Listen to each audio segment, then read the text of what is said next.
Is your trading confidence a lie? What if everything you've been told about success in trading is a beautifully constructed lie? What if the unshakable confidence plastered across social media gurus and YouTube thumbnails isn't your edge, but the very illusion holding you back? For too long, the narrative has been clear: trust yourself. Be confident in your plan. Just believe. But in a world where uncertainty is the only constant, confidence often masks well-dressed ignorance, a desperate attempt to hide from the very discomfort we refuse to confront. The real edge? It's born from clarity, from humility, from the sheer, grinded-out work, even when every fiber of your being screams doubt. Because in the unforgiving arena of the market, it's not the loudest who survive. It's the most aware. The confidence cult, a dangerous delusion? Confidence feels powerful. It sounds convincing. It wraps you in a warm blanket of self-assurance. But here's the brutal truth. It doesn't protect your capital. It won't control your risk. And it certainly won't stop you from blowing up your account when you're wrong, and trust me, you will be wrong. Remember Sean? A sharp mind, solid simulations, a robust system. Yet, after just 3 wins, a subtle shift occurred. I just had a gut feeling, he'd say, convinced by his newfound confidence. Bigger sizes, looser stops, forced setups. The result? Overexposure spiraled into anxiety, then revenge trades, culminating in a devastating margin call. Sean didn't lose because he lacked skill. He lost because he traded a feeling over a process. Here's the unspoken secret: the world's best traders don't trust themselves. They trust their rules. They trust their risk limits. They trust the data. Their gut? Their mood? Not a chance. In fact, they've cultivated a deep suspicion of confidence. Why? Because confidence isn't a signal of readiness, it's often a symptom of blindness. It clouds judgment, invites bias, and whispers that deadly lie: this time is different. Ask yourself, has confidence truly helped you, or has it cunningly tricked you? When was the last time that feeling of knowing cost you a trade? The illusion of certainty, a brain's deceptive comfort. We crave it. We chase it. We pay for it. Certainty. In the market, it's nothing short of a hallucination, a meticulously crafted lie our brains tell us to silence the disquiet of the unknown. Your brain is wired for survival, not optimal trading performance. When it encounters uncertainty, it panics. Why? Because ambiguity meant death on the savannah. Today, it means hesitation on the charts. So, what's its solution? It spins stories. It paints outcomes. It demands you know this setup has to work. This time is different. Everything lines up. But you're not reading price anymore, you're reading your own fear of uncertainty. That illusion of certainty feels like safety. But it's a trigger, a trap, a veil over reality. Take Alina, a disciplined trader with a strict checklist. Yet, one obvious setup lured her in early, without confirmation. It just felt obvious, she explained. When the trade went against her, she held, certain the market would come back. It didn't. Her normal risk quadrupled. Her system didn't fail, certainty took the wheel. Professional traders don't need to feel certain. They need to feel prepared. They build systems that allow them to act without knowing. They accept risk not because of a guaranteed outcome, but because they understand the odds and meticulously manage the downside. They don't say, this will work. They say, this is worth the risk. They trade in the presence of uncertainty, not the desperate absence of it. Your mindset shift for the week: trade not because you're certain. Trade because you're clear. Clarity says, I see the setup. I understand the risk. I accept the outcome. Certainty says, this must work. If it doesn't, I'm wrong, broken, or betrayed. One leads to calm execution. The other, to emotional chaos. What's one trade you took because it felt absolutely certain? What was the true cost of that conviction? The trader's mirror. What are your trades revealing about you? Step in front of a different kind of mirror, one made of equity curves, emotional triggers, and exit decisions. Because that's where your authentic reflection truly lives. We believe trading is about reading charts. But what if the chart is reading you? Every trade you take, every setup you force, every loss you can't release, they all expose the person behind the mouse. You can devour every book and course, but if your internal story is fractured, your trading will inevitably follow suit. Consider Kev, driven by an unshakable need to prove himself. He tripled his account in 2 months, yet it wasn't enough. Why? Kev wasn't trading the market, he was trading his reflection. He wasn't taking setups, he was taking validation shots. After a massive win, he doubled down, convinced, this proves it. I am the real deal. Within a week, it was all gone. Kev didn't blow his account because of market conditions. He blew it because he tragically tethered his identity to his outcome. The danger? When confidence becomes a mirror for your self-worth, risk management vanishes. Setups transform from probabilities into personal verdicts. Every trade becomes a test of who you are. At that point, you're not trading, you're performing, seeking applause from a chart that remains stubbornly silent. The truth, your chart doesn't care if you feel worthy. It doesn't care about your past. It just reflects your decisions. So, what do you see when you examine your trades? A strategist? A gambler? A perfectionist? A child still trying to prove something? The goal isn't to obliterate your ego. It's to see it with crystal clarity, to separate the setup from the self, to stop using trades as therapy. Because confidence rooted in identity is fragile. But clarity rooted in awareness? That's unshakable. When confidence becomes a drug, chasing the high. It rarely starts with greed. It begins with success. A few green trades, a pristine setup, perhaps even a flawless streak. Then, like a silent whisper in your bloodstream, a different kind of confidence enters, the addictive kind. What happens when that seemingly benevolent fuel turns toxic? When you're no longer trading from your edge, but relentlessly chasing the intoxicating high of being right? That's the moment confidence transforms into a drug. Like any addiction, the dose must constantly increase. One win leads to bigger size. Another, to skipping rules. By the third, you feel invincible, until the fourth wipes you out. This is neural addiction at play. Winning releases dopamine, the anticipation chemical. It hardwires your brain to crave more of whatever just made you feel powerful. So, if your emotional high comes from being right, you begin chasing setups that feel good over setups that are good. You chase confirmation, override caution, silence doubt, and tragically, ignore risk. You're no longer trading your plan.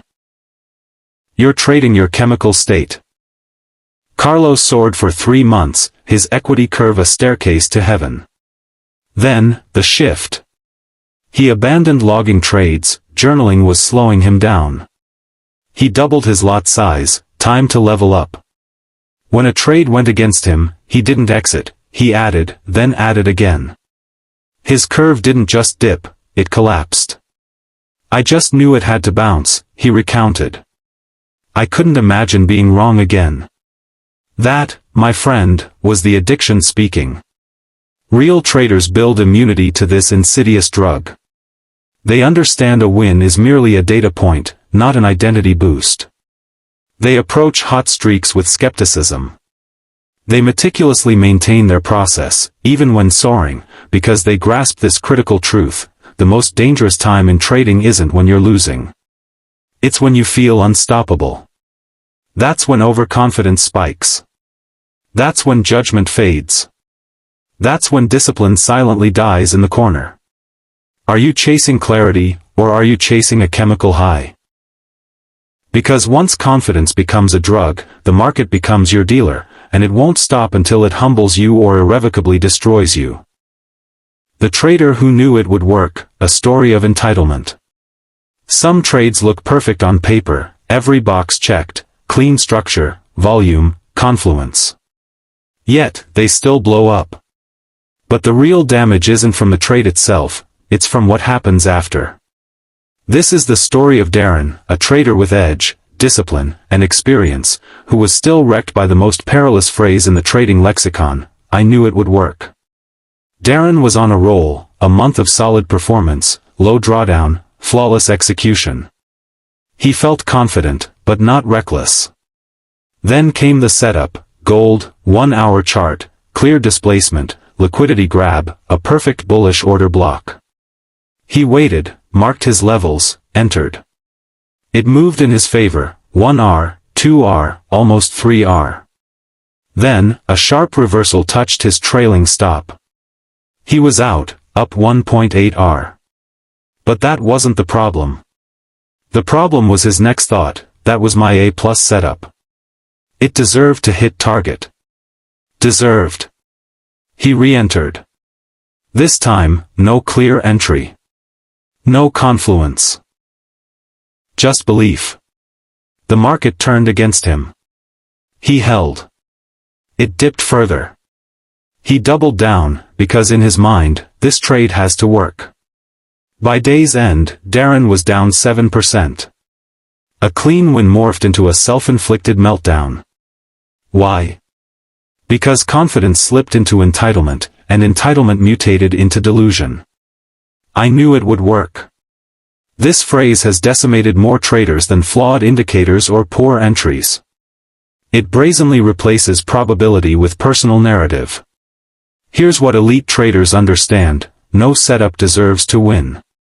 No strategy owes you anything. No trade has to work. You either have confluence, or you have ego. There is no middle ground. The moment you're sure, you're blind. The moment you know, you've stopped listening. And in the markets, those who stop listening are mercilessly punished. Have you ever re-entered a trade simply because you knew it would work? What did that misplaced certainty cost you? Confidence versus clarity, the real edge. Let's draw a line in the sand. On one side, confidence, loud, proud, self-assured. On the other, clarity, quiet, sharp, grounded. On the surface, they may appear similar, both driving action. But under pressure, only one survives. Confidence says, "I'm right."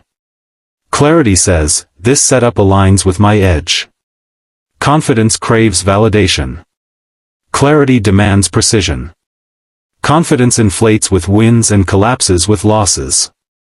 Clarity remains steady, regardless of outcome. Here's the often missed truth: confidence is emotional. Clarity is informational. One depends on how you feel. The other, on what you observe. Ask any elite trader. They don't wake up brimming with confidence. Many feel neutral, even cautious. What they seek isn't belief, it's alignment. Does the market align with their system? Does the data confirm the risk is acceptable? Is the setup valid, not just exciting? That's clarity. Here's a potent mental filter to apply before every trade. If I feel excited, I pause. If I feel calm, I proceed. If I feel urgent, I walk away. Clarity manifests as calm confidence, not because you're certain it will work, but because you're certain what to do if it doesn't. That's the real edge. Not in predicting outcomes, but in preparing for them. Clarity doesn't need to be loud or hyped. It's a quiet whisper that says, "This matches my plan. Let's execute." How the brain lies to you after a win, the dangerous aftermath. Victory has a voice. It whispers seductive things like, "You're finally getting it. You've cracked the code. This is your breakout moment." But here's the insidious twist: your brain doesn't just record wins. It rewires itself after them. Dopamine doesn't reinforce strategy, it reinforces whatever you did last that felt good. This means if you stretched risk, ignored rules, or got lucky on a bad trade and still profited, your brain shouts, "Do that again." And you will. Not because you're inherently reckless, but because your neurochemistry is actively rewarding that behavior. Recall Jonah, trading crypto during a volatile season. He took an oversized position on a trending coin, no stop, no plan, just vibes. It doubled. He earned more in a day than in the previous 3 months combined. Cue the brain flood, adrenaline, dopamine, euphoria. He didn't sleep, glued to charts, expecting another miracle. He repeated the behavior. This time, the market didn't double, it imploded. He lost his profits, and then some. This is what neuroscience terms reward prediction error. Your brain isn't optimized for truth, it's optimized for patterns that feel good. So, it anchors to behaviors that generated emotional spikes, even if those behaviors were structurally flawed. That's why post-win periods are the most dangerous in a trader's cycle. You stop evaluating the quality of your decisions and start worshipping their results. Here's the critical shift: don't celebrate outcomes. Audit behavior. Was your edge present?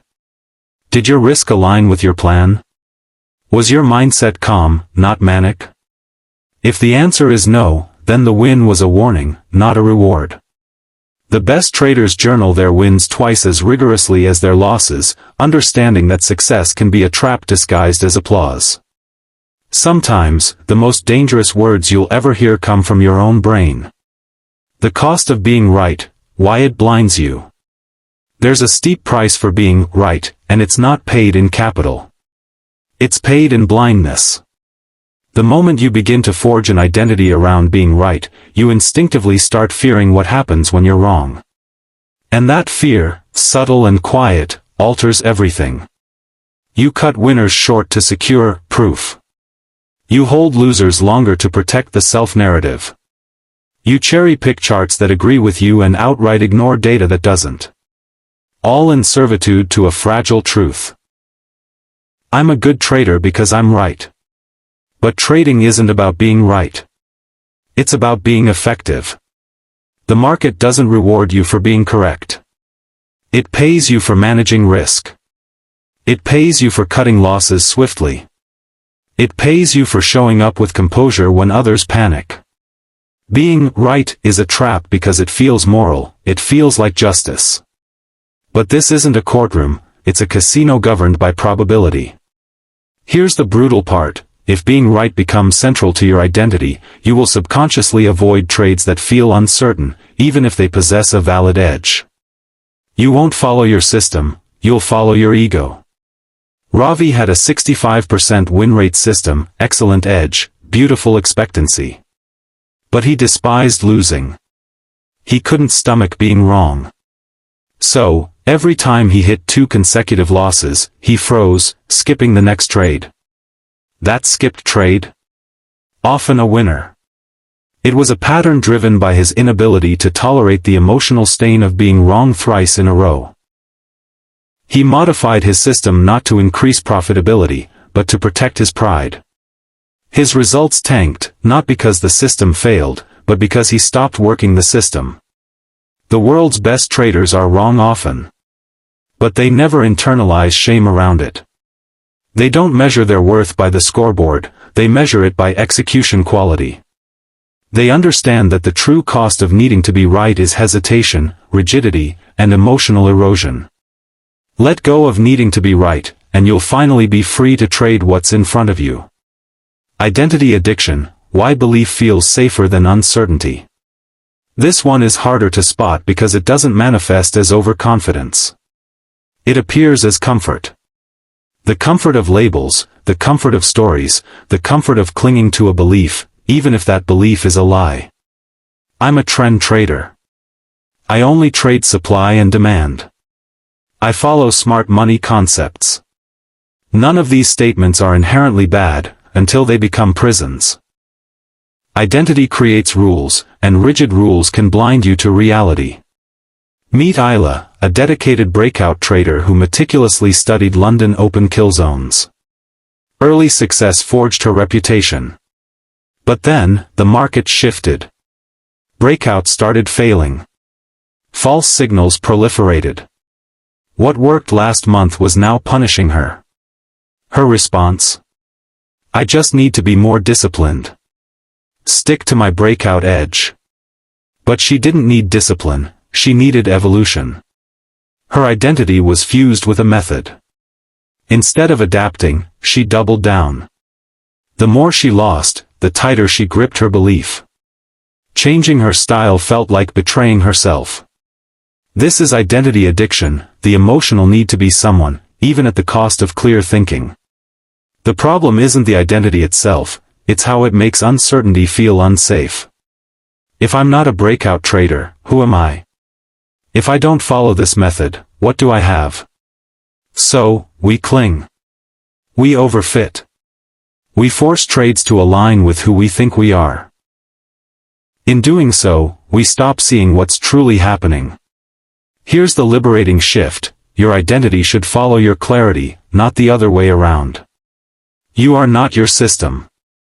You are not your strategy. You are not your past. You are a decision maker in a dynamic sea of changing probabilities. Release who you think you need to be, and make room for who the market needs you to become. Confidence and risk, a toxic romance. Risk doesn't merely expose your strategy, it brutally exposes your psychology. And if your confidence is built on the illusion of control, risk becomes the wedge that splits you wide open. When you're on a winning streak, confidence whispers, size up. Go for more. You've got this. But confidence rarely considers risk, it only sees potential. And potential, without the framework of risk, is pure fantasy. Now, behold the trader's favorite love story: confidence meets risk. They dance, they flirt, they convince you they're an unstoppable power couple. But it's a toxic relationship, because confidence relentlessly pushes you to risk more precisely when you should be managing tighter. They conspire to trick you. Confidence says, double the size. Risk says, it's worth it. Confidence says, it won't go against you. Risk says, just move the stop. Confidence says, you're due for a win. Risk says, load up, go big. And then the market says nothing. It just takes. Consider Vince. He didn't lose due to a flawed system. He lost because he scaled too quickly during a period of peak confidence. After 5 consecutive green trades, he risked 10% on a setup that looked identical to the others. But it wasn't. The market shifted. Volatility spiked. Price reversed with startling speed. By the time he blinked, 30% of his account had vanished. He was emotionally unprepared, so he did what many traders do: he fought back with more size. That's when risk became revenge. The lesson? Confidence without a profound respect for risk is delusion. And worse, it feels like strength. But true strength lies in acknowledging how little control you genuinely possess. The best traders embrace risk, not because they crave danger, but because they learn to fear it correctly. They size small when they feel excited. They double-check when setups appear too perfect. They perceive risk as the cost of clarity, not a shortcut to gains. Confidence should never lead the trade. Risk should. How clarity emerges: from observation, not emotion. You cannot force clarity. It's not something you hype yourself into. It's not the product of affirmations, mindset hacks, or emotional momentum. Clarity is born in stillness, in observation, in neutrality. Let's shatter a pervasive myth. Clarity isn't about confidence, it's about composure. And you only achieve composure when you stop desperately trying to feel right and start painstakingly trying to see clearly. The best traders aren't confident. They are profoundly curious. They study the market like a biologist observes animals in their natural habitat, no judgment, no prediction, just meticulous pattern recognition. They look without needing anything to happen. They listen without attempting to control the conversation. That's precisely why they pinpoint opportunities others completely miss, because their vision isn't tinted by emotion. Think of Marcus, a trader I mentored. Previously, he'd open his charts like a gambler entering a casino, eyes darting, chasing the next setup, seeking that elusive feeling. Now, he approaches his charts like a detective arriving at a crime scene, slow, methodical, detached. He doesn't ask, "Can I trade this?" He asks, "What story is this telling me?" And if the story isn't unequivocally clear, he walks away. That's clarity. You don't earn clarity by pushing harder. You earn it by subtracting noise, emotional urgency, outcome attachment, the insatiable need to control. Every truly great trader eventually learns to simply sit still, to breathe with the candles, to allow the market to reveal itself before making a single move. Observation is the gateway. Clarity is what walks through. Letting go of the outcome, unlocking true freedom. Here's the supreme paradox of trading: the more desperately you need a trade to work, the less likely you are to execute it well. Attachment breeds distortion. It clouds your decisions. It tenses your muscles. It hijacks your logic. And most crippling of all, it forces you to react instead of respond. Letting go of the outcome isn't about not caring. It's about caring differently. You still care passionately about your process, you still care meticulously about execution. But you fundamentally detach from what the market chooses to do next. Consider your cleanest trade, the one that felt fluid, effortless. I'll wager it wasn't one where you were emotionally tangled in the result. It was probably one where you accepted the risk, pressed the button, and moved on. That's the zone. That's the flow. That's the pinnacle of discipline. Tasha used to hover over her trades like a helicopter parent, checking every tick, panicking at every pullback. Until one day, she tried something revolutionary. After placing a trade, she closed her platform, set a timer, and went for a walk. No phone checks. No pacing. She completely released control. When she returned, the trade had hit target. But more importantly, she felt less emotionally invested. That's when she realized she had grown. Because letting go doesn't mean being careless.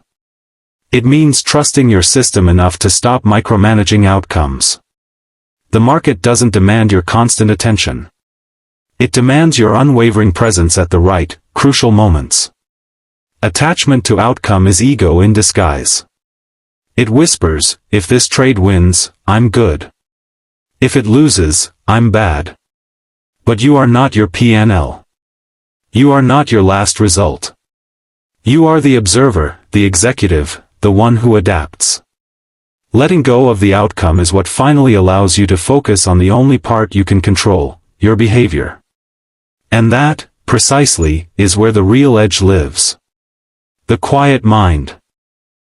Why unconfident traders often excel. Confidence screams. Clarity whispers. But the true magic unfolds in silence. Because when the mind is quiet, the chart becomes loud. Here's what most traders fundamentally misunderstand. They believe the goal is to feel absolutely certain before acting. But elite traders don't pursue certainty. They seek stillness. Stillness is what empowers them to instinctively sense structure, to patiently wait for the precise kill zone, to act without the debilitating noise of the inner critic or the clamor of the outer world. Unconfident traders often outperform, not because they're inherently smarter, but because they hesitate just long enough to see clearly. They don't rush in. They don't fight the market. They don't force trades out of ego. They observe longer, they risk less. They react slower. And that slowness, that hesitation, is not weakness. It's profound wisdom, the ritual of uncertainty, a daily practice for resilience. Discipline isn't something you stumble upon by chance. It's something you meticulously build, day by day, through deliberate structure. And the most potent way to forge emotional strength is through ritual. Because confidence doesn't make you execute. Practice does. Let me introduce a ritual I call the Observer's Protocol. It's not flashy. It won't make you feel like an overnight genius. But it will systematically rewire your nervous system to cease reacting and begin truly observing. Here's what it looks like. Step 1. Breathe before the screen. Before opening your charts, sit still for 2 minutes. No thinking, just focused breathing. Allow your brain to settle before it starts hunting. Step 2. The identity reset. Say out loud, I am not here to win. I am here to execute with discipline. I am not the trade. I am the observer. This sounds small. It's not. It shatters the trance of ego before it takes hold. Step 3. Mark without bias. Mark your key levels with no intention to trade. Just pure observation, curiosity, raw structures. Step 4. Walk away. Yes, really. After meticulously prepping your chart, physically remove yourself for 10 minutes. This trains you to release attachment and reset your emotional baseline. Step 5. Re-enter, read, act. Come back, reassess. Is the market story evolving as you predicted? If yes, follow your plan. If not, sit in silence. Commit to this daily for 30 days. Track your mental clarity, not just your trades. You'll observe fewer revenge trades, more selective entries, and significantly less emotional fatigue. Why? Because rituals don't make you robotic, they make you resilient. And when uncertainty becomes a normal, integrated part of your trading environment, it ceases to be a threat and instead transforms into your signal to slow down and listen. Trust the process, not yourself, the ultimate mindset. This is where all the pieces converge. If you've journeyed this far, you've already recognized that the true adversary isn't the market. It's the version of you that desperately needs to feel right, be right, and win every single time. And the antidote isn't more confidence. It's unwavering conviction in the process, the method, the system, the checklist, the robust framework that remains steadfast even when you are wavering. Here's the profound truth most traders painstakingly avoid. Your mindset will never be perfectly aligned every single day. Some mornings you'll feel foggy. Some setups will trigger old fears. Some sessions will simply feel cursed. But your process? It doesn't care. It patiently waits for you to return. It holds the line when your confidence collapses. It saves you when your ego would have gleefully destroyed you. That's what renders it so powerful.